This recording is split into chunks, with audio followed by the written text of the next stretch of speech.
let's just talk terminology for a second. In my model, other people have different words for it. In my model, I imagine we're spinning inside of a box. Now the box can move with you, but the box is always maintained relative to your hip line here. The front plane and the back plane are parallel to the hip line. The side planes are perpendicular to the hip line, and then the floor and the ceiling. But you can take your box and you can reorient your box, so now the side plane is here and the front and back planes are here. In general, when we're performing, this is not always true, and there's definitely exceptions when you start getting to atomic stuff and 3D stuff. You want to generally preserve the circle for the audience. So that is a useful context when you consider moving the box. If your audience is only here, then you probably want your movements such that your circles are here.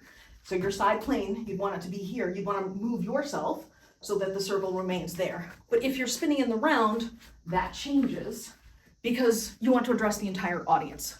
I mention it because you don't know where you're going to go in your practice, but clearly you move a lot already. And I think it's something for you to keep in mind because you can reorient your circle, or you can reorient your box relative to the circle around you at any time, or semicircle, or you at any time.